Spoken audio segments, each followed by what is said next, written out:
예, 저희가 이제 청년 대학생 평화 수업이라는 제목으로 지난 수요일부터 7차례 강의를 만들어서 좀 진행을 하고 있습니다.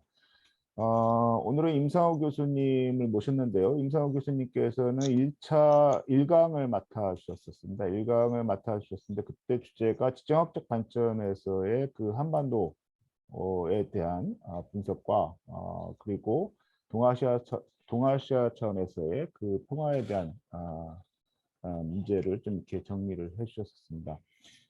지금 시기가 한국 한반도의 상황이 그리고 국제적 상황이 평화의 위기가 고조되어지고 높아지고 있는 위기의식이 높아지고 있는 상황이어서 특별히 시의적절하게 우리 교수님을 모시고 저희들이 공부를 하고 있다라는 생각이 듭니다. 오늘은 임상호 교수님한테는 두 번째 강의시고요. 저희들 고양시의 평화 수업의 관점에서 차원에서 보면 네 번째 강의입니다. 앞으로 1시간이나 조금 넘게 이러한 한반도 평화 위기 속에서 우리 한국인들이 또는 국제적으로 한반도의 평화를 만들어가는 과정에 어떠한 의견들을 갖고 대화하고 토론을 할 수 있겠는가에 대한 여러 가지 차원의 주제들이 있겠습니다만 오늘은 한반도의 연쇄 중립화 방안에 대한 비전과 그리고 필요성이랄까요? 이런 부분들에 대해서 임상호 교수님께 말씀을 듣는 시간을 갖겠습니다. 그러면 우리 임상호 교수님 네. 강의 부탁드리겠습니다. 네, 안녕하십니까. 오늘 참가하시는 학생들이 지난번 학생들과 같다고 보고요. 잠시 지난 시간에 했던 얘기를 요약적으로 더듬어 보죠. 오늘 할 얘기랑은 조금 다른데 지난번 한 얘기는 우리 조금 전에 선생님 강의에서도 우리가 평화가 주제였었는데 사실 평화라는 것은 두 가지 측면에서 볼 수 있어요. 하나는 어떤 추상적인 개념의 평화입니다.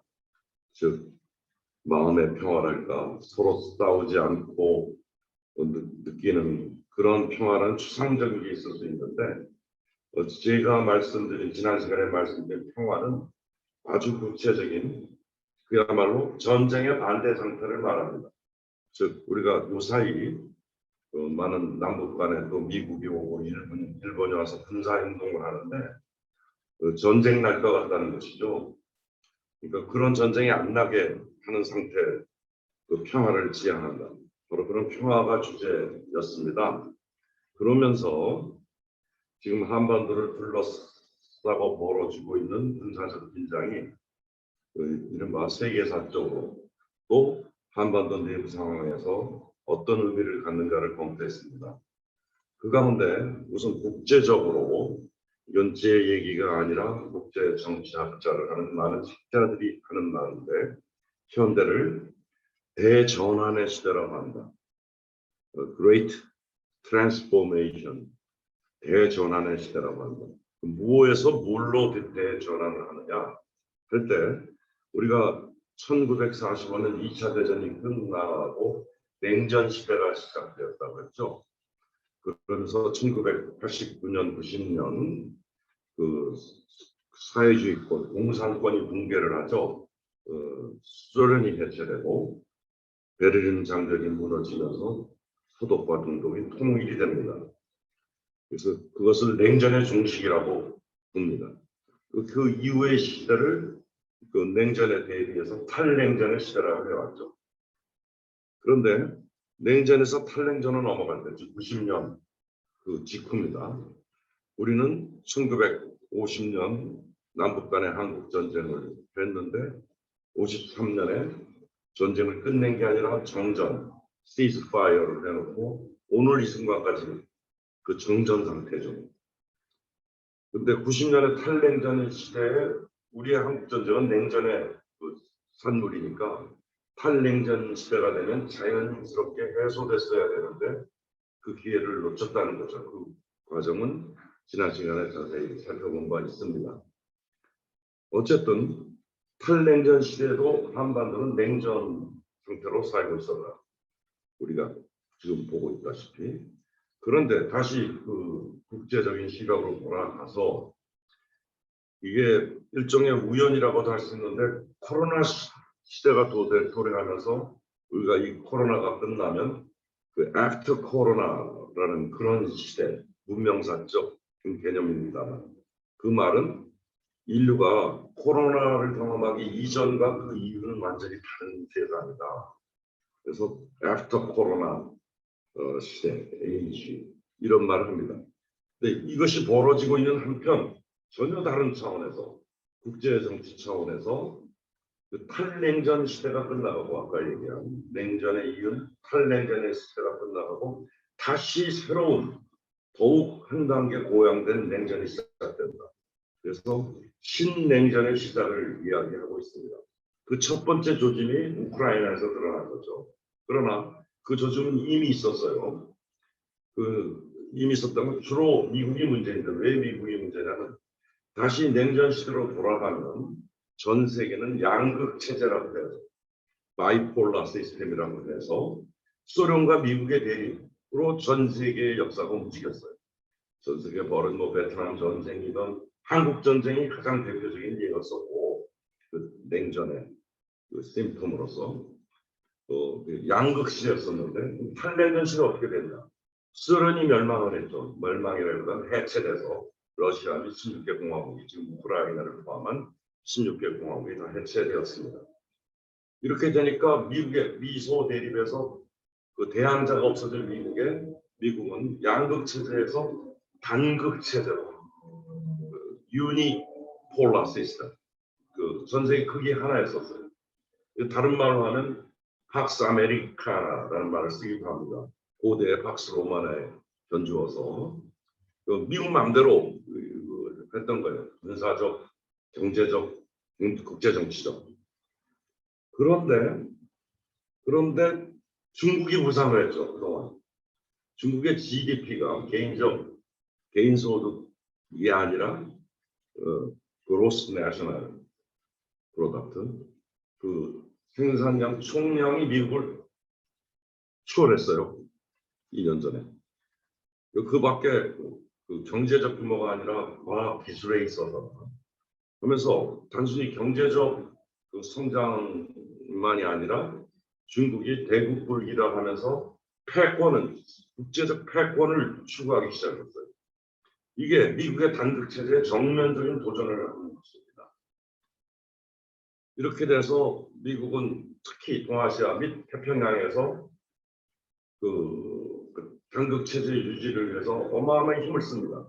지금 대만의 위기가 조성되고 있는 게 바로 그 일환인데 문제는 우리 한반도입니다. 아까 그 냉전 체제를 지속해 오고 있었는데 북한은 그동안 핵까지 개발을 했습니다. 이렇게 되니까 이제 신냉전에 가장 참여한 곳이 대만이거나 아니면 한국인데 대만은 위기는 고조됩니다만 중국의 완전 핵무장 국가이고 거대한 군사를 갖고 있기 때문에 만약 우리가 예측은 할 수 없으나 미국과 중국 전쟁을 벌인다면 그건 인류사의 종말입니다. 그건 역설적으로 쉽게 전쟁이 일어나지는 않을 거라는 것이죠. 미중 간에. 물론 이것은 다 소망적인 예측입니다만 상식적으로 그렇게 예측해 볼 수 있어요. 그러면 이게 그다음에 러시아 문제를 들어야 되는데 그동안 러시아는 90년 탈냉전 시기에 완전히 소련이 해체되고 이제 러시아는 큰 나라 땅덩어리는 크지만 완전히 이륙으로 전락해 있었는데 다시 그 푸틴 독재 체제를 강화하면서 과거의 영광을 되찾으려고 하고 있어요. 그 푸틴은 그것을 신러시아라고 합니다만 그런데 문제는 이번에 우크라이나 전쟁 얘기인데 물론 러시아가 우크라이나를 침공한 건 절대 용납할 수 없습니다. 이걸 대전제하고 하는 말인데 왜 침략을 했냐? 여기에 대해서 먼저 생각을 해봐야 됩니다. 소련의 해체 시 서방 측과 미국을 위시한 서방 측과 중요한 협약을 맺었어요. 즉 당시 소련에 대항하기 위해서 미국은 서유럽의 14개국을 묶어서 북대서양 조약 기구라고 해서 나토라는 집단 안보 체제를 안전보장 체제를 유지하고 군사력을 배치하고 있었습니다. 이제 소련이 해체되면 소련이 동구권 위성 국가들한테 손을 놔야 되는데 이제 더 이상 그 러시아는 그 힘이 없었어요. 따라서 그 평화를 위해서 러시아와 서방국은 그 일종의 협약을 맺었는데 미국과 서유럽이 동유럽으로 나토를 확장하지 않겠다. 굳게 약속을 했습니다. 문서까지 남겼습니다. 그런데 지난 20년, 30년 동안 계속해서 폴란드를 위시해서 동유럽으로 하나하나 나토를 확장시켜 놓고 러시아가 적대적이지도 않는데 미국에 대해서 압박하기 시작했습니다. 왜 압박을 하냐? 그 얘기는 나중에 이 한반도 문제와 같이 엮어서 미군이 왜 한미동맹으로 우리나라 대한민국 군사력이 세계 5, 6위 되고 북한이랑 상대가 안 되는 무기를 점하고 있는데 왜 미군이 와 있냐? 이거랑 이제 같이 묶어서 나중에 얘기하겠는데 다시 나토 확장의 문제를 유럽으로 돌아가서 그러더니 그래서 동유럽 전체 국가가 다 나토에 가야 됐어요. 급기야 우크라이나는 구소련의 한 공화국이었죠. 우크라이나까지도 그 정권을 친서방 정권을 심어서 지금 젤렌스키를 얘기하고 나토에 가입을 시도를 했어요. 그렇게 되면 러시아는 완전히 포위가 되는 겁니다. 서방의 미사일들. 뭐 러시아가 핵무기는 가지고 있지만 재래 무기에서 결정적인 열세를 가지고 러시아가 살아갈 수가 없어요. 안보 불안은. 그래서 해서는 안 된 우크라이나 침공을 한 겁니다.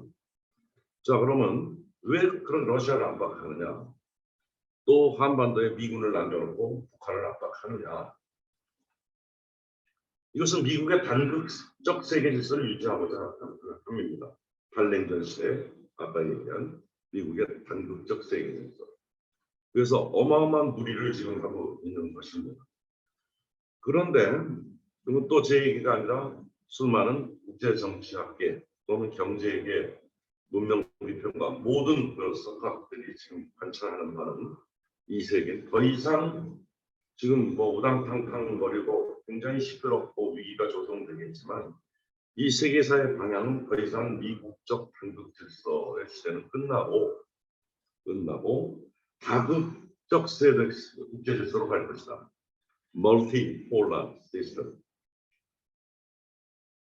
그러한 전환을 그레이트 트랜스포메이션을 한다. 그러한 대전환. 애프터 코로나 시대와 맞물려서 지금 문명사가 전환하고 있다. 이러한 국제 정세를 얘기했습니다. 그리고 그거 한 가지랑 또 하나 중요한 것은 지난 시간에 얘기한 것 중에서 한반도의 상황이죠. 그동안 한반도의 상황은 알다시피 북한을 압박하기 위해서 먼저는 사실 1960년대까지는 북한이 남한에 비해서 군사적으로 절대적 우위였었고 그다음에 경제력도 사실 남한이 너무도 못 살고 있었기 때문에 경제력도 북한이 사회주의권이지만 우위에 있었고 그런 의미에서 북한은 적화통일 6.25 때 한번 실패했지만 적화통일을 국가의 모토로 삼고 있었어요. 따라서 우리는 방어할 능력이 없었습니다. 그래서 우리가 원해서 한미 상호 방위 조약이라는 걸 맺었습니다. 미국은 얼씨구 한데 한미 상호 방위 조약이 또 아시아의 이 교도보에 미군을 진주시키고 그 대륙을 압박하면서 그 자기의 세계 전략을 펼칠 수가 있었죠. 그게 한미 군사동맹 체제였습니다. 그러면서 북한을 온갖 압박을 하니까 북한은 그런 동안 1970년, 80년, 90년대가 지나면서 우리가 다 알다시피 한국은 경제적인 기적 등을 통해서 세계 선진국으로 발돋움했어요. 경제 규모나 군사력의 규모나 세계가 인정하는 선진국입니다. 세계 10대 강국 중에 하나예요. 군사력은 5위, 6위를 차지하고 있어요. 북한은 여러 가지 조짐을 보건대, 증거와 조짐을 보건대 그 적화 등의 남한을 통일하겠다 이건 일찍이 포기했고 그 대신에 남한한테 먹히겠다, 흡수 통일되겠다. 이것이 북한의 최대의 우려점입니다. 특히 미국까지 같이 동맹을 맺어서 압박을 하니 북한은 견딜 수가 없어요. 자기 간에는 그래서 미국이랑 수교를 해서 자기 나라를 북한을 나라로 인정해다가 왜냐하면 91년도에 그 남북이 동시에 유엔 가입을 했거든요. 그럼 세계가 인정한 국가인데 오직 미국과 일본만 북한을 인정하지 않고 있습니다. 수교를 안 했어요. 왜 안 했을까? 일본의 입장은 간단해요. 통일된 한국은 일본에게 위협입니다. 그리고 일본이 동아시아에서 헤게모니를 장악하려는데 분단되는 상태가 좋은 거죠. 미국의 입장은 좀 복잡합니다. 대국적으로는 아까 얘기했듯이 전 세계적 단극 질서를 유지해야겠고 보다 또 중요한 이유 중에 하나가 미국의 MIC라고 군사복합체는 어떤 국제 평화를 위협한다고 또 생각하는 악마가 있어야 됩니다. 옛날에 이란이라든가 리비아의 가다피라든가 그리고 북한의 3대 세력 정권이지. 악마로 규정해야 그것에 대항하는 무기를 만들어서 그거 팔아먹는 겁니다. 쉬운 말로. 그리고 팔아먹는 것도 경제적 이득도 있지만 미국의 항공모함이 전 세계에 나가서 미국적 세계 질서를 유지하기에 필수적인 게 악마가 있어야 돼요. 근데 북한이 그 역할을 잘 수행해 줬는데 악마의 역할을. 왜냐하면 그 수행했다기보다는 북한의 체제를 완전히 소멸의 위기에 이르자 북한은 절대 옹호하는 거 아니를 우리가 객관적으로 보자는 거죠. 살아야겠으니까 방법은 핵무기 개발밖에 없다. 다른 모든 데서 열세인이 경제력 분산해서 열세인이 핵무기를 개발해서 그래 쉬운 시쳇 말로 너 죽고 나 죽자. 우리를 건드리지 마라. 그럼 그래 우리가 건드리면 우리 진다. 그 말만 안 했지. 우리 너희 이길 수 없다. 그런데 우리를 건드리면 너희도 한 방 맞는다. 핵무기 한 방이 얼마나 무섭습니까? 그게 이제 북한의 그 벼랑 끝 전략이 되겠죠. 이러한 상황이었습니다. 그런데 여기서 이제 조금 복잡해지는 국제정치인데 너무 지난번 요약이 혹시 안 들어온 분 있을까 봐 제가 요약을 얘기합니다. 곧 끝나겠습니다. 북한이 그동안 동아시아 역할은 소련과 중국이 그동안 미국이랑 대립을 안 하고 있었어요. 그렇기 때문에 우리가 흔히 생각할 때는 지금 우리 한국이 미국이랑 너무도 가깝잖아요. 뭐 친미적이라고도 할 수도 있잖아요. 그것처럼 미국이 말하면 듣잖아요. 그것처럼 북한이 중국이나 러시아 말을 들을 거를 생각하는데 절대 그렇지 않습니다. 북한은 대단히 러시아와 중국에 대해서 외교적 거리를 두고 있었어요. 굉장히 독자적으로 움직였습니다. 비근한 예로 북한 핵무기를 개발할 때 중국 형님이죠, 큰 형님이죠. 6.25 때 와서 구원도 해줬잖아요, 북한은. 그 핵무기 개발하지 말라고. 왜냐하면 중국의 입장에서 너무 골치 아파지거든요, 동아시아의 상황이. 근데 절대 말 안 들었습니다. 그리고 핵무기를 개발했습니다, 북한이. 그래서 어떻게 보면 북한이 그런 위치였기 때문에 여태까지 얘기입니다. 이제 것까지 우리가 미국과 중국은 틀림없이 충돌을 하게 돼 있는데 이번에 대만 상태에서 보듯이 이제 그게 어떻게 발전할지는 모르게 우크라이나처럼 될 것인가. 즉 중국이 대만을 침공해서 미국이 그걸 막아주려고 또 대국의 전쟁이 벌어질 것이다. 그거는 지금 예의주시해야 될 상황입니다만 북한은 그동안 어떤 역할을 하고 있었냐? 바로 미국과 중국의 충돌하는 일종의 완충지대 역할을 하고 있었다. 예를 들면 우리가 흡수통일이 남한에 의해서 북한이 흡수통일이 됐다고 가정하죠. 그럼 한미 방위 조약에 의해서 미군이 한반도에 있는데 압록강까지 미군이 가는 겁니다. 그럼 중국군과 코를 맞대야 되는 거예요. 그런 상황을 안 벌어지게 북한이 완충지대 역할을 했다 이렇게 볼 수 있습니다. 근데 문제는 이번 여기서는 정치적 얘기를 안 할 수가 없는데 이번 정권의 외교 안보 전략은 일본까지 끌어들여서 한미 동맹을 삼각 동맹화하려고 하고 있습니다. 미국, 일본, 한국. 그 조짐이 지금 뚜렷이 드러나고 있어요. 그렇게 되면 북한은 이제 갈 데가 없습니다. 따라서 그동안 러시아와 중국에 대해서 독자적 행보를 추구하던 북한은 그쪽으로 밀려가서 대한삼각동맹 체제를 만들게 됩니다. 그러면서 북한이라는 완충지대가 없어집니다. 그럼 두 개의 삼각동맹이 어디서 부딪히겠어요? 한반도에서 부딪힙니다. 우리가 몽골의 침입, 임진왜란, 명나라랑 일본이 싸운 거 아시죠? 한반도에 와서 청일전쟁, 노일전쟁 전부 대륙 세력과 해양 세력이 겹치는 지점에서 그 전장터는 한반도였습니다.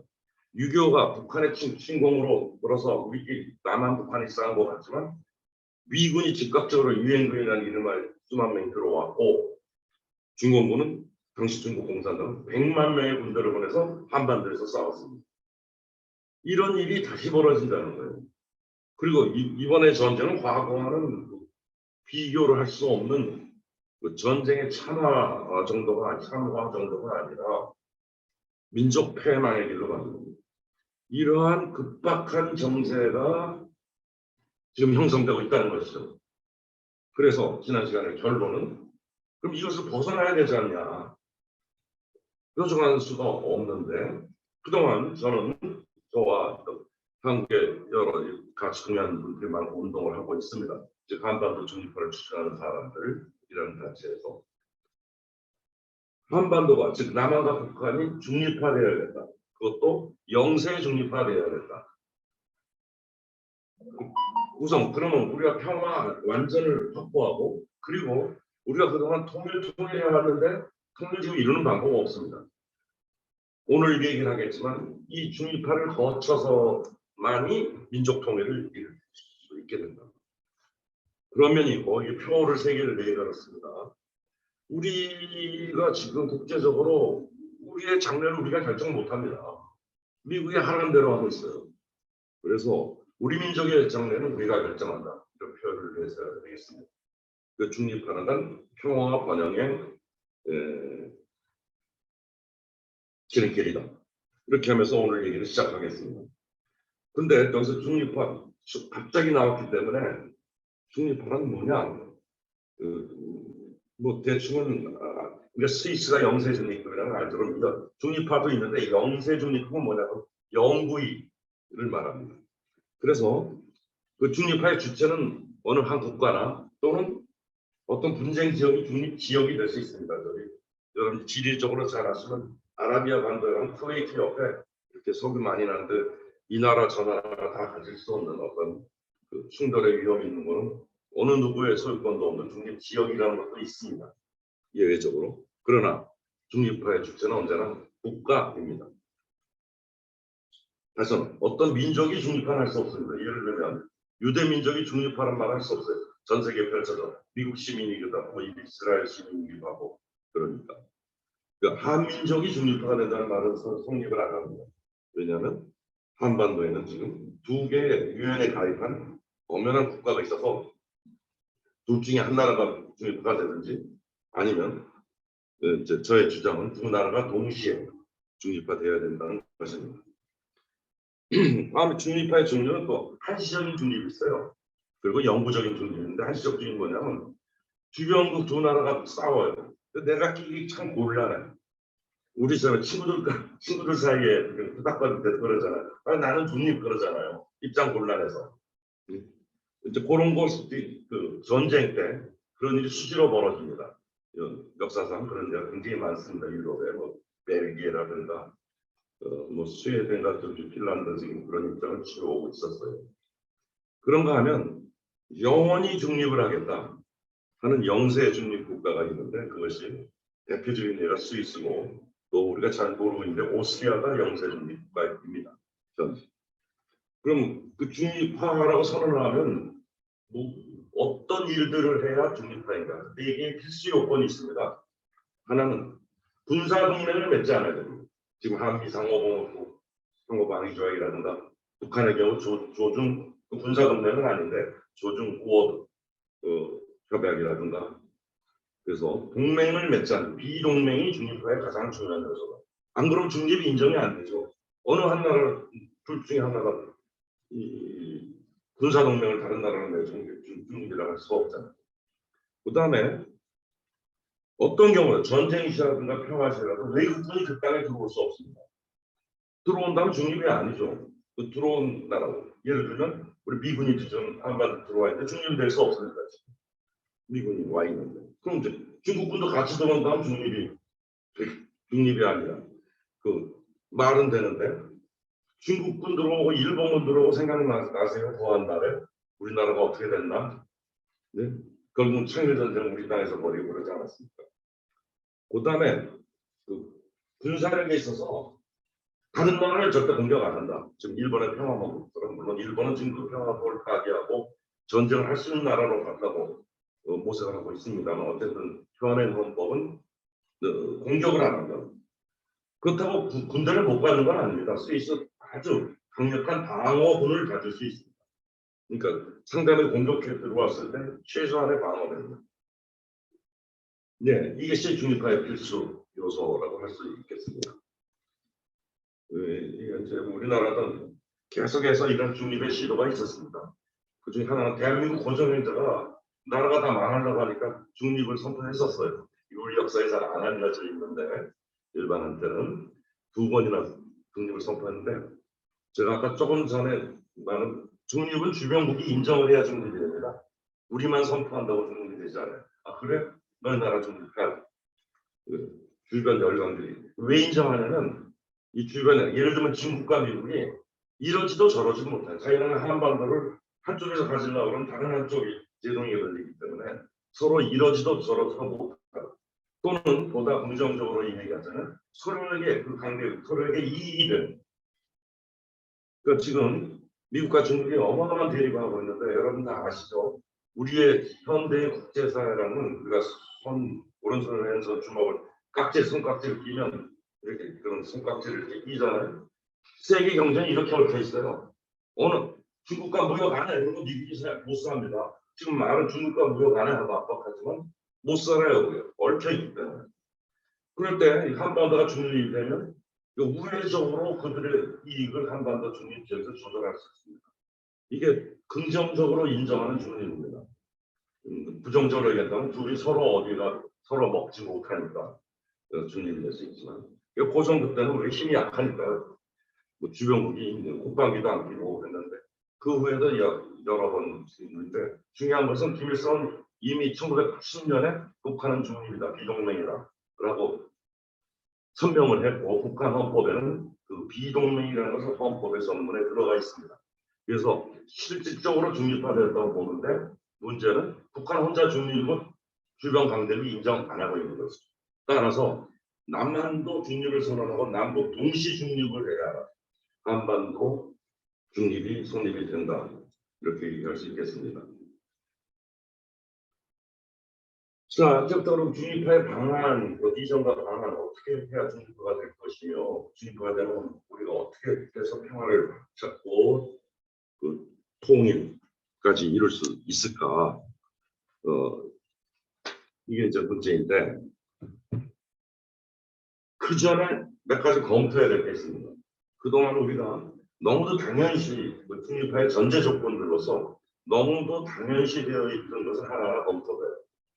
이 질문은 아주 상식적인 질문입니다. 우선 남북 통일, 우리가 통일을 하는데 너무도 당연한 얘기죠. 우리나라에 한 200개가 넘는 평화 통일 단체들이 있습니다.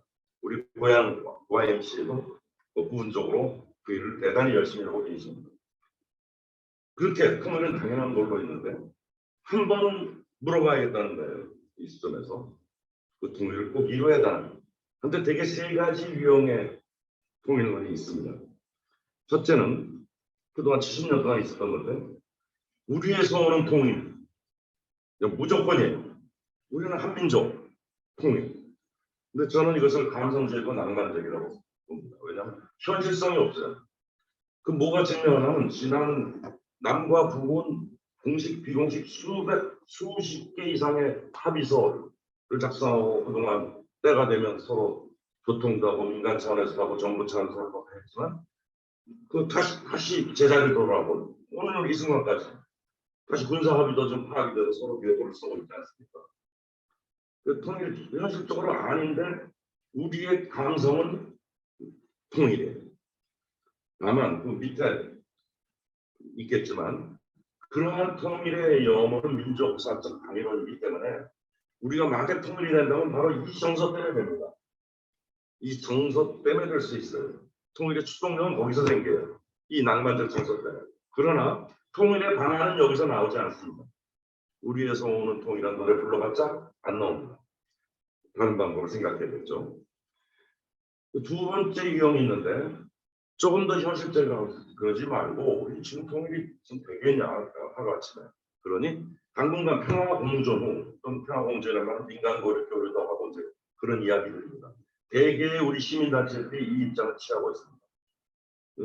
그러면은 언젠가는 그렇게 서로의 동질성을 확보하면 통일될 거 아니냐. 근데 제가 이 말은 약간 현실적이라고 했지만 그건 제가 아까 말씀드린 아까 그 지난번 강의를 요약을 했는데 그러한 국제 정세를 돌파할 수 없습니다.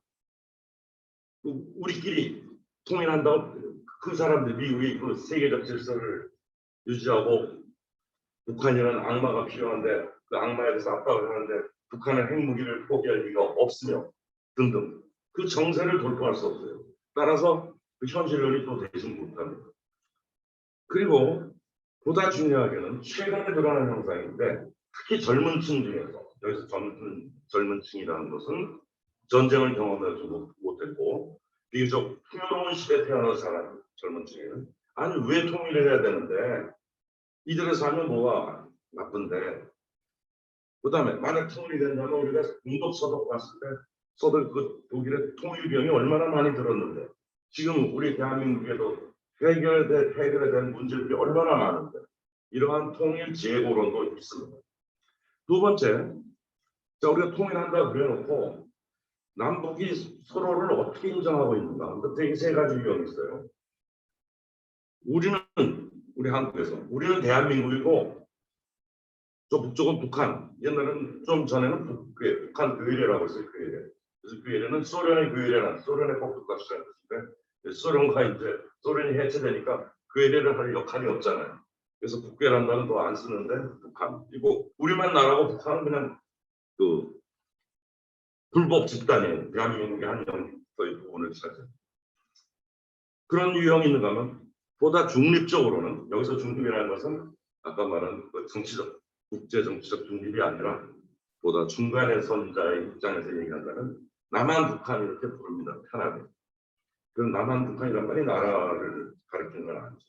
그런가 하면 과거에 쓰던 말인데 이남 이북이란 말도 많이 씁니다. 그런가 하면 정부의 공식 뭐 대통령이고 정부 고위 당국자들이 만났을 때 서로 상대방 나라의 이름을 안 부르고 남측 북측 그럽니다.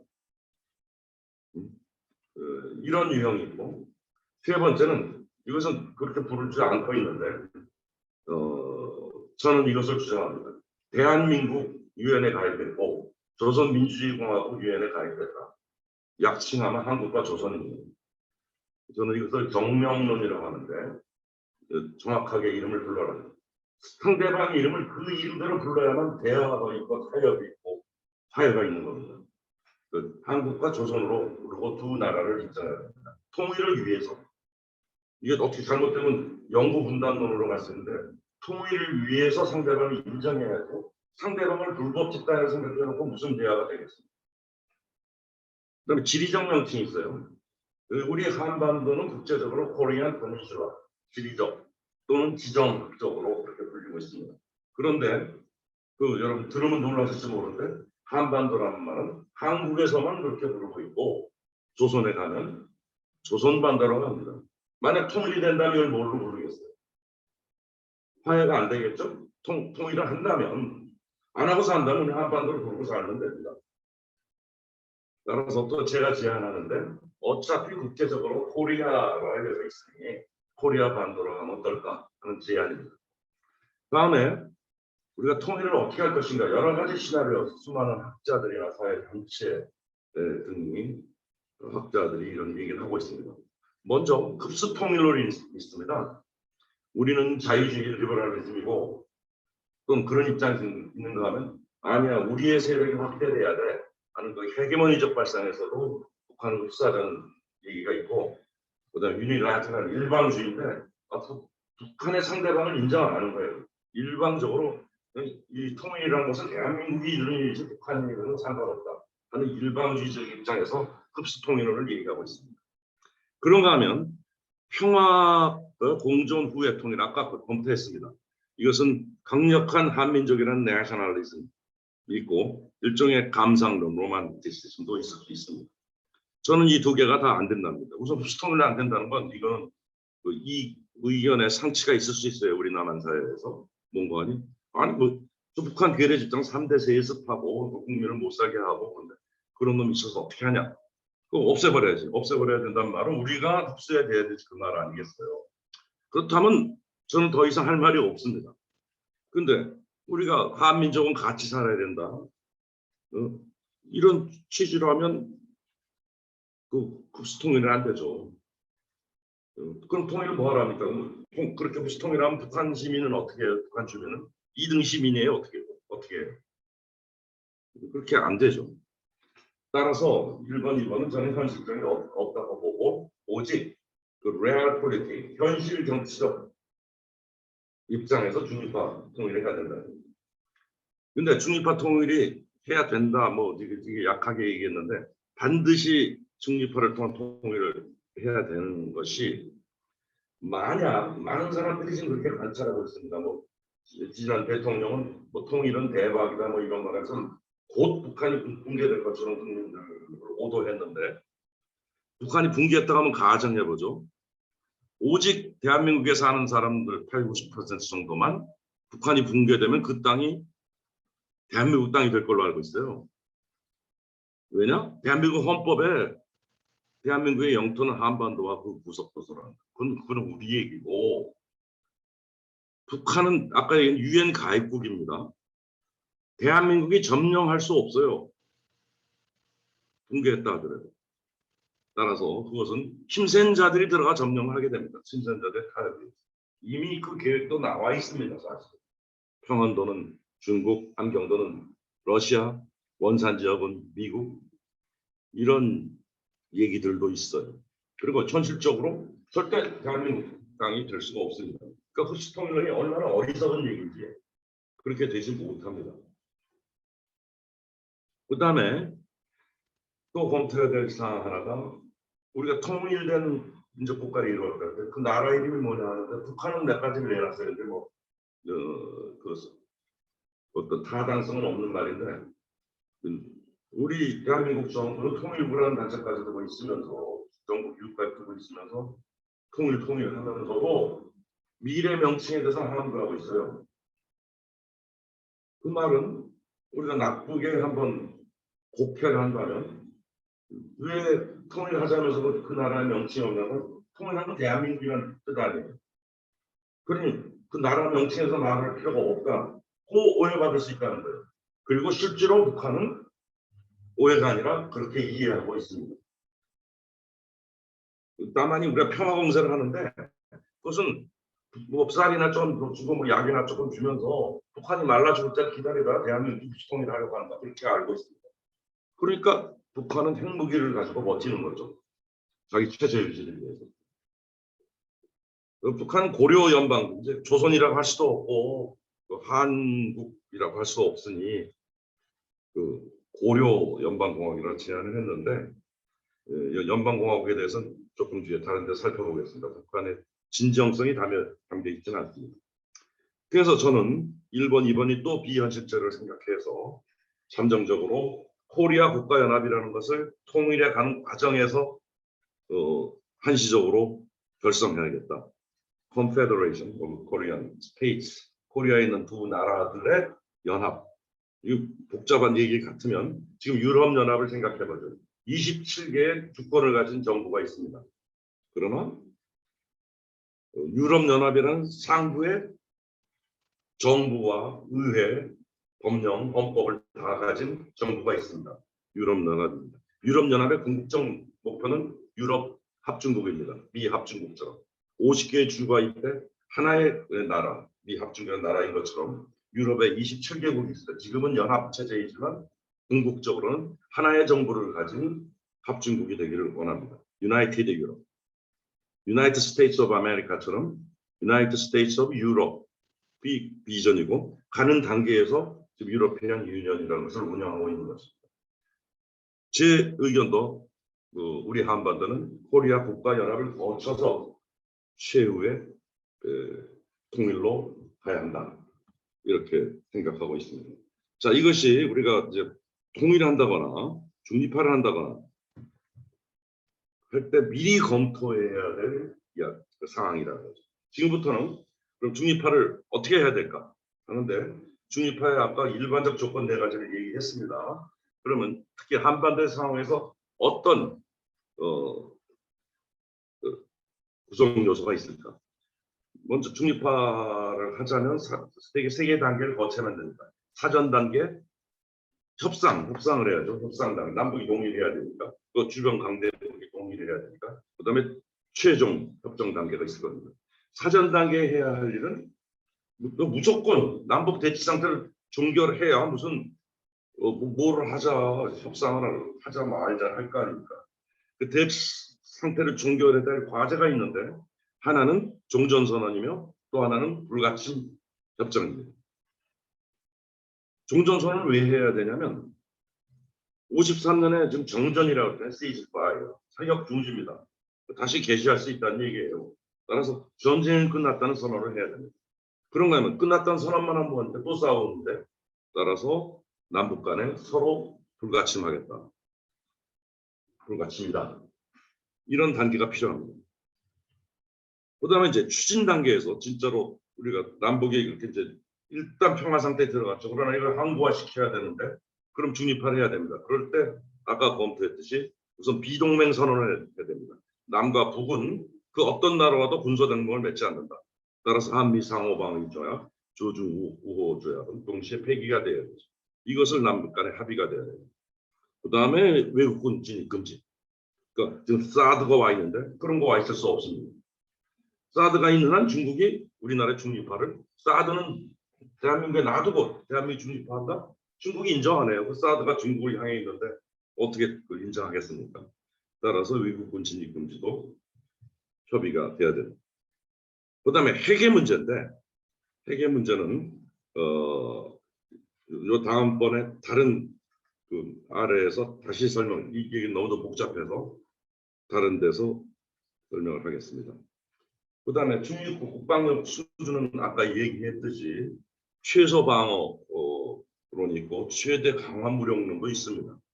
이스라엘은 중립국이 아니지만 어느 누구도 건드리지 못하는 강력한 군사력을 갖고 있어서 마치 그 아랍의 한가운데서 중립지역처럼 마치 중립국가는 아닌데, 그래서 최대 강화 무력론, 이런 그 이론들 또는 이런 제한들이 가진 사람들이 많다는 겁니다.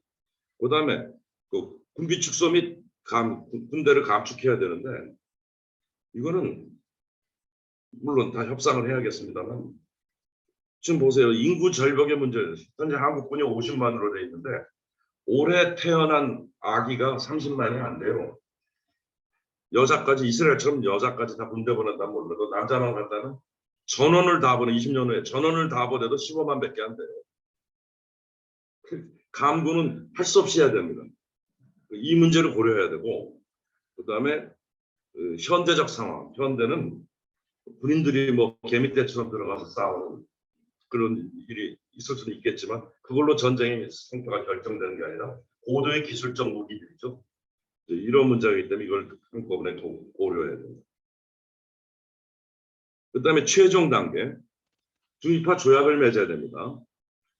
중립화 조약을 맺는 방법은 두 가지가 있는데, 남북 간에 맺으면 됩니다.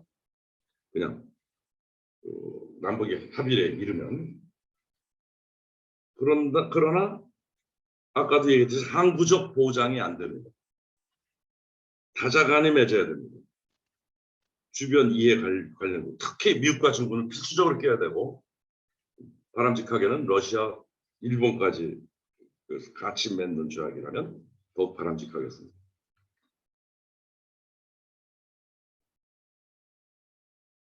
그다음에 중립화 선언의 방도, 이런 건 너무 섬세한 얘기니까 시간 관계상 넘어가겠습니다. 우선 오늘의 시점에서 지금 중립화를 제가 제안을 했는데, 여기에 대해서 주변 강대국, 남북이랑 주변 강대 4개국에 지지를 할까 아니면 거부할까, 그런 입장을 검토해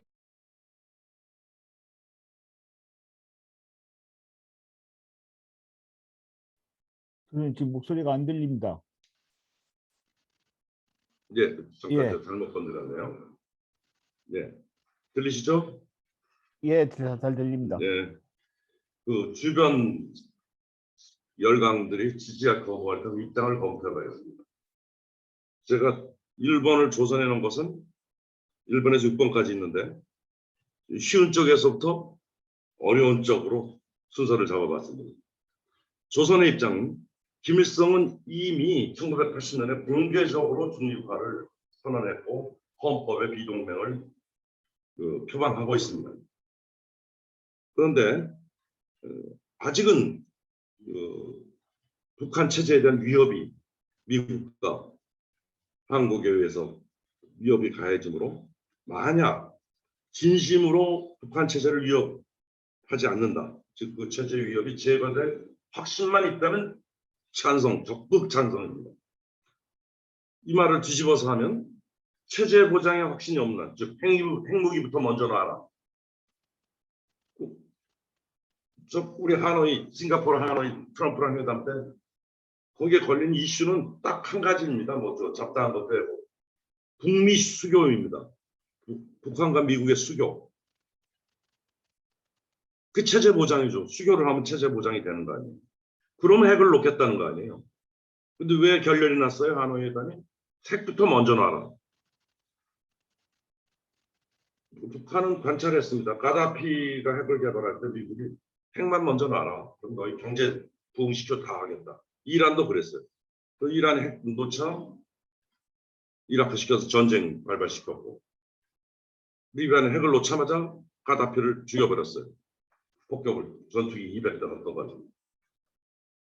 그걸 본 김정은이 이걸 놓겠어요. 먼저. 그지가 않죠. 미국은 언제나 약속을 안 지켰습니다. 따라서 조선은 중립화에 대해서 지지하는데 단 조건은 체제 보장에 확신이 있어야겠다. 그러면 핵무기도 놓으면서 물론 중립화가 되려면 핵무기를 놔야 됩니다. 최종 단계에서. 그러니까 단계적으로 CBID 유명한 얘기죠. 그 얘기는 출구 전략이지 입구 전략이 아닙니다. 미국은 입구에서 CBID를 하라는 거예요. 그 북한이 그래 핵 놓겠다. 놓는데 단계 너희들이 하는 만큼 상대방이 하는 만큼 놓겠다 그러는데 먼저 해라는 겁니다. 하노이 회담의 결렬의 이유죠. 중국의 입장. 중국이 만약 한반도에 들어오겠다는 영토적 대국불기 그래서 영토적 야심이 있다면 그건 뭐 우리도 저항하겠지만 당장 미국의 견제를 받습니다. 미국이 대륙에 발을 붙이질 못할 테니까. 거꾸로 미국이 한반도에서 그 전진기지 주한미군을 철수한다면 그래서 직접적 위협 배제하면 중국은 대단히 환영할 것입니다. 한반도의 중립에 대해. 다음에 러시아는 그 최근에 상황이 좀 달라지는데 어쨌든 한반도 중립화가 되면 남북 시베리아 철도가 연결이 되고 심지어는 시베리아 천연가스가 파이프라인으로 내려옵니다. 러시아는 막대한 경제적 이해관계를 가지고 있습니다. 안전하고 중립화된 한반도가 있다. 따라서 찬성할 것이다. 다만 지금 우크라이나 전쟁을 자기네가 이뤄놓고 미국으로부터 어마어마한 압박을 받고 있기 때문에 그쪽이 급합니다만 이 동아시아 쪽에서 미국이 러시아를 압박하지만 않는다는 보장이 있고 자기들의 경제적 이익이 있다면 얼마든지 찬성할 것입니다. 일본 여기서부터 문제입니다. 일본은 그들의 꿈이 수모적으로 그 평화헌법을 샌프란시스코 태평양 전쟁에서 지고 샌프란시스코 조약에서 수모적으로 사인을 한 평화헌법, 즉 영원히 전쟁이 불가능한 나라를 헌법을 고쳐서 그들 말로 정상 국가로 갑니다. 즉 전쟁이 가능한 국가를 모색하고 있습니다. 그럴 때 일본이 왜 전쟁을 해야 돼요? 그러려면 주변에 위협이 있어야 되죠. 이때 북한이라는 악마가 필요하고 한반도에 지금과 같은 긴장 상태가 필요합니다. 남북일보 대포를 쏘고. 이번에 그걸 비밀로 우리 정부가 초청을 해서 일본 군함이 전투 군함이 와서 전투 훈련을 했잖아요. 그동안 했던 훈련은 현해탄에서 뭐 어선도 뒤집어지고 한일이 공조해야 될 일이 많습니다. 뭐 구조작전 그런 공조 훈련을 했는데 이번에 한 동해에서 한 훈련은 전투 훈련입니다. 일본은 신났어요. 불감청 고소원으로 초청을 해가지고 왔습니다. 또 그들의 헌법적 문제도 있지만 만약 한반도 통일이 된다면 생각해 보세요. 우리가 상식적으로 일본은 동북아에서 주도권이 약화됩니다. 이미 대한민국의 GDP는 일본을 능가했어요. 2년 전에 PPP를 따지면 그 구매력 GDP로 따지면 이미 대한민국이 일본보다 잘 사는 나라예요. 지금 일본은 앙앙불라 그러죠. 전쟁 언제 나라. 그리고 기다리고 있는 거예요. 6.25 때 일본이 태평양 전쟁에서 피폐해 있었는데 한국 전쟁이 나서 경제 부흥의 기틀을 잡지 않았습니다. 따라서 어떻게든 한반도가 중립화되고 통일되는 걸 반대할 겁니다. 단 일본에는 한 사람의 일본 사람이 있는 게 아니라 양식이 있는 평화시구 시민단체들이 있습니다. 많습니다. 지금 그 자민당 보수 정권이 잡고 있어서 그렇지 사회적 레벨에서는 그 평화시구 세력들이 있어요. 이들과 연대를 고려해야 됩니다. 다음 미국 아까 얘기했죠. 국제적 악마의 필요성에 따라 한반도 중립화의 극우 거부 세력이 될 수밖에 없습니다만 역시 미국은 한 사람이 아니고 세계 평화시구 세력과 연대하고 미국 내 평화시구 세력과 연대해서 이따가 어떤 논리를 세워서 그들을 설득해야 됩니다. 마지막으로 제일 어려운 게 놀랍게도 한국입니다. 이 중립화가 만약 정말 논의가 된다면 어마어마한 남남 갈등이 예상됩니다. 특히 우리나라는 해바라기 같은 일제시대 때 일본을 향하고 미국의 전성시대 미국을 향해서 왜 향하냐? 그들을 향함으로써 한국 사회 내에서 기득권 유지를 할 수 있다고 생각하는 세력의 저항이 우리는 도처에서 보고 있습니다. 그런가 하면 아까 낭만적 통일론, 우리에서 오는 통일 내 입장에서 보면 중립화되고 아까 국가연합체제 두 나라를 인정하자고 하는데 이것이 분단 고착화가 되는 거 아니냐 이렇게 반대할 가능성도 있어요. 물론 여기에 대해서는 얼마든지 뒤에 보겠지만 설득 논리가 있습니다만 그 다음에 제 시간을 보면서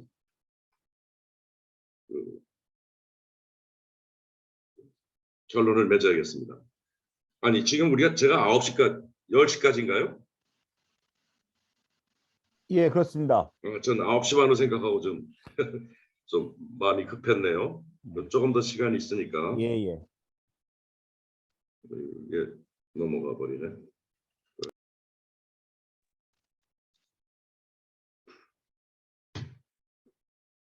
다시 뒤로 잠깐만 가겠습니다.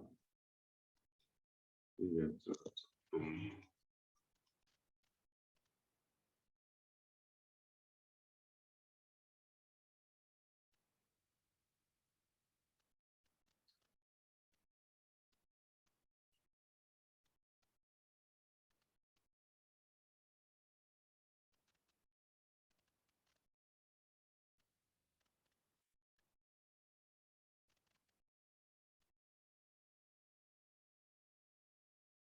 어딘지 찾아 지나가가지고 나온 것 같습니다.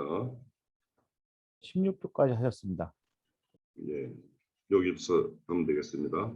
다시 슬라이드 쇼로 가서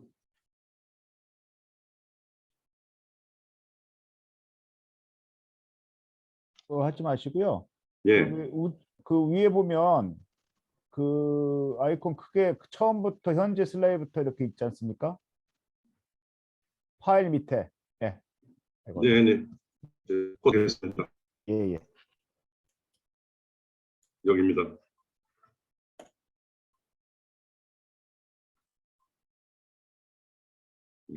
못 없애나?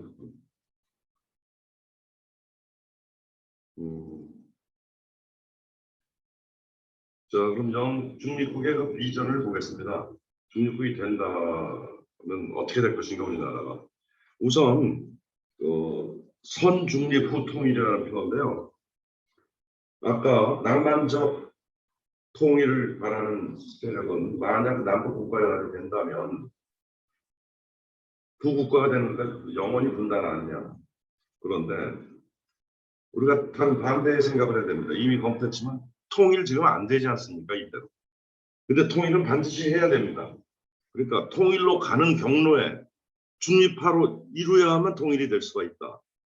왜냐하면 우리 통일이 안 되는 가장 큰 이유는 주변 강대국 때문이며, 두 번째 이유는 주변 강대국 때문에 우리 남한 안에서의 그 세력이 분열되어 있는 겁니다. 따라서 주변 강대국을 영향력을 배제하는 것이 중립이니까 중립을 먼저 해야 통일을 이룰 수 있다. 북한은 그 핵을 궁극적으로 포기하겠다고 그랬어요. 안정 보장만 되면, 체제 보장만 되면.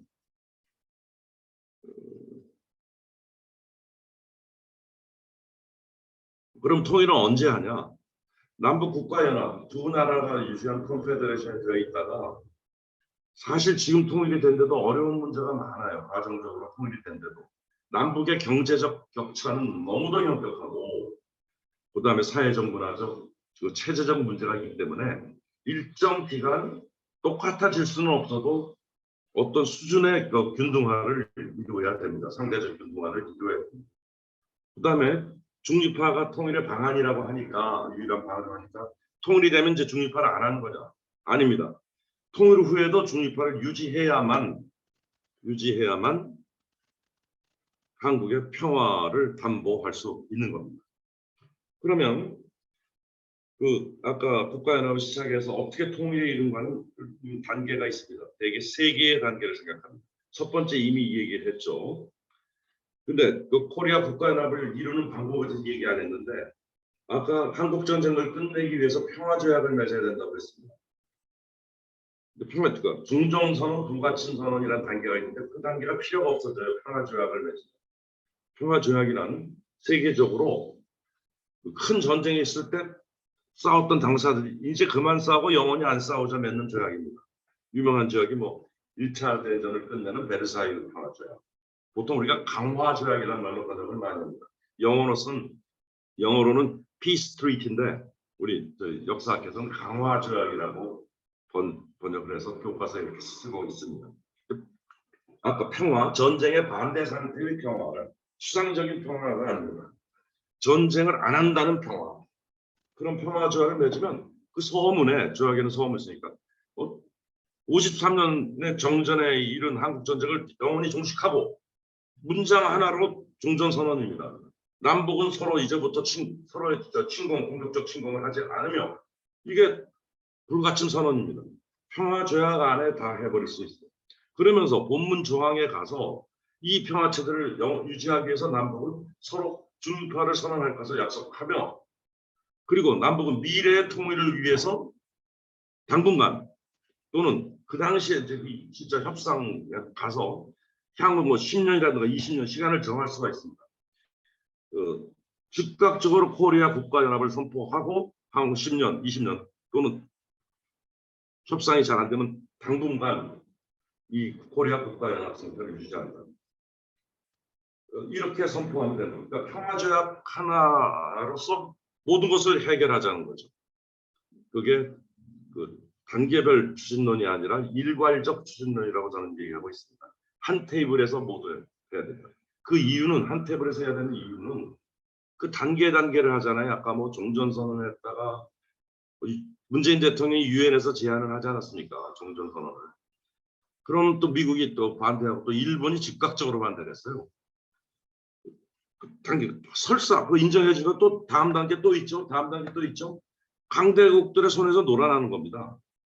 설사 그들이 한 단계를 인정해 주더라도 다음 단계가 안 되게 만들어놔요. 조건을 붙여. 따라서 한 테이블에서 이 모든 것을 해결해야 된다는 것이 저의 주장입니다. 다시 코리아 국가연합으로 돌아가서, 그럼 코리아 국가연합을 맺어지면 아까 유로피안 유니언을 생각하라고 그랬죠. 지금 유럽 27개의 정부가 있고 완전 주권을 가지고 있습니다. 그러나 그 국방권만 빼놓고, 국방권과 외교권만 빼놓고 나머지 권한의 상당 부분을 그 유럽 정부와 유럽 의회에 할애하고 있죠. 그것처럼 코리아 국가에는 일민족이 이루는 국가입니다. 다른 나라와 달라요. 유럽 나라와는 달라요. 유럽 민족은 20쪽이 아니라 훨씬 더 많죠. 우리는 한민족. 그러나 국가는 두 개를 인정하자. 한국과 조선입니다. 근데 정부는 세 개다. 이게 뭔 말이 나는데? 주권이 있어야 되니까 대한민국 정부가 하나, 조선 정부가 하나. 그러면 영구 분단에서 두 개만 있으면 그게 아니라 미래의 통일을 약속하는 코리아 국가연합 정부 하나, EU 정부처럼 이렇게 세 정부가 있어야 됩니다. 그래서 그 두 번째 단계는 남북 협약에 의해서 일정 시간이 지난 후 무울로 발전 아직 통일 못합니다. 왜냐하면 언제까지 기다려야 되냐면 북한이 그 경제력 그리고 사회적 개방도가 일정 수준에 도달할 때까지는 통일을 할 수가 없고 북한이 안 하려고 합니다. 우리 통일은 둘이 하는 건데 싸면 결혼은 둘이 하는데 한 사람이 한다고 돼요? 둘이 합의해야죠. 둘의 조건이 맞아요. 따라서 그 조건을 만들어가고 무작정 기다리보다는 이렇게 단계를 밟아나가야 돼요. 두 번째 단계는 Federal Republic of Korea, 코리아 연방공화국, 마치 독일 같은 나라들. 독일은 12개 난투 주가 있습니다. 굉장히 자치권을 가지고 있어요. 그것을 연방화한 것이 독일입니다. 이렇게 되면 우리 한민족 이제 연방공화국 때문에 국가는 하나입니다. 그러나 미국에 50개 주 정부가 있듯이 이 연방에는 2개의 지역 정부가 있을 수 있겠습니다.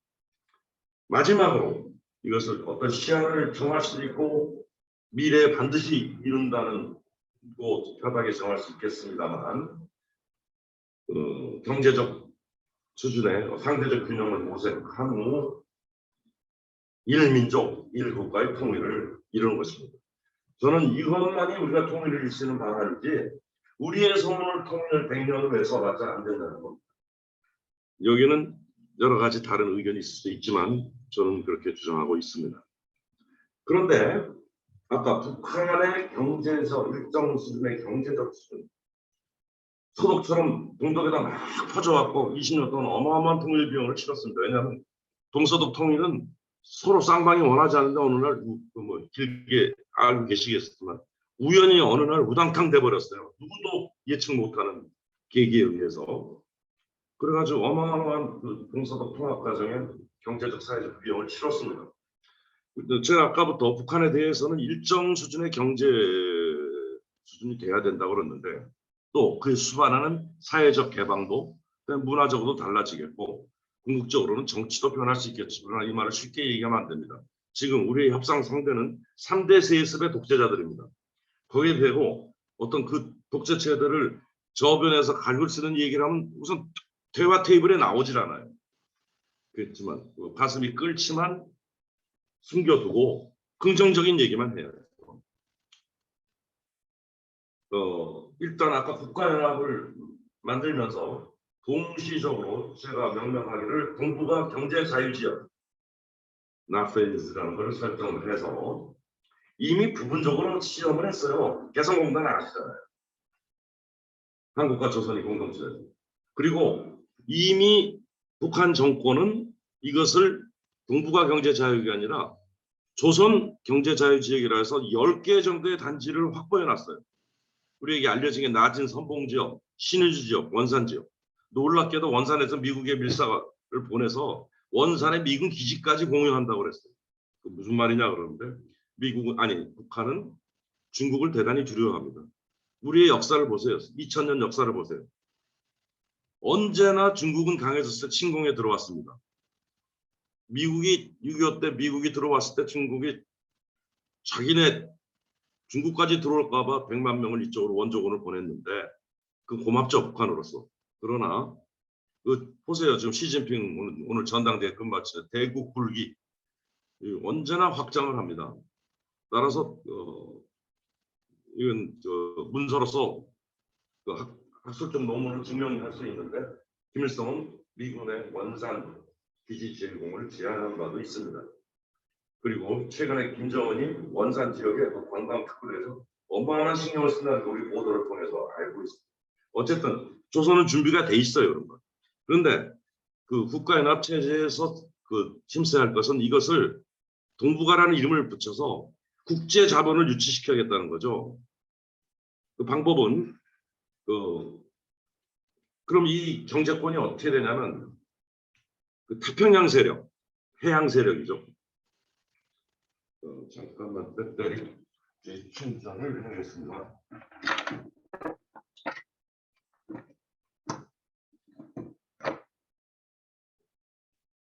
예. 제 얼굴은 조명을 켜놨다가 제 얼굴 한 보셔도 될 겁니다. 태평양 세력, 해양 세력과 대륙 세력, 중국과 러시아까지입니다. 이것이 그들은 대립하게 돼 있습니다. 군사적으로. 그래 아까 얘기한 대로 무역은 해야 되잖아요. 쉬운 말로. 경제는 소통을 해야 되잖아요.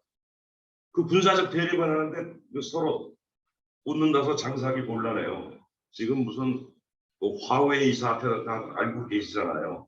그리고 요새 뭐 배터리 사태, 중국의 반도체 못 집어넣고 어마어마한 제재를 가하잖아요. 그런데 만약 한반도가 중립화되고 거기에 경제 자유주의 된다면 우회적으로 이들이 여기서 교통을 할 수가 있어요. 미국한테도 좋고 중국한테도 좋은 거, 누이 좋고 매부 좋고입니다. 쉬운 말.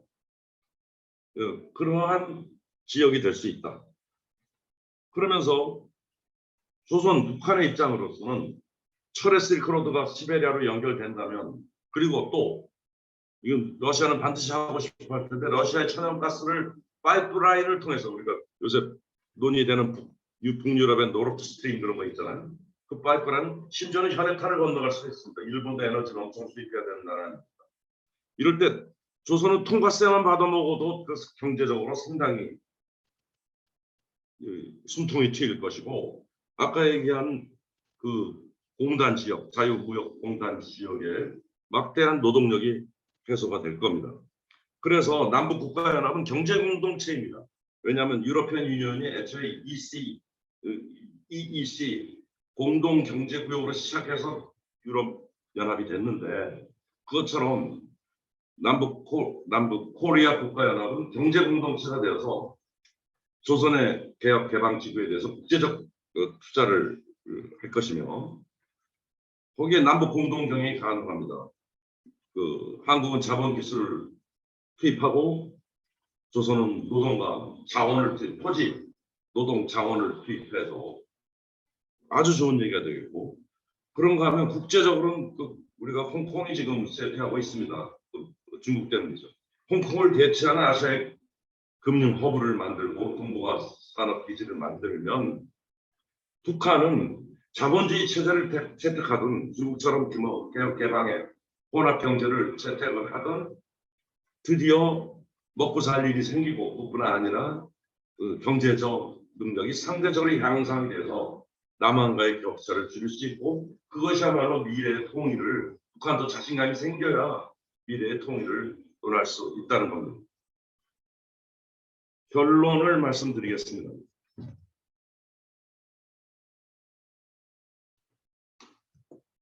그래서 이제까지 얘기한 얘기를 되게 네 가지로 요약해서 정리를 해보겠습니다.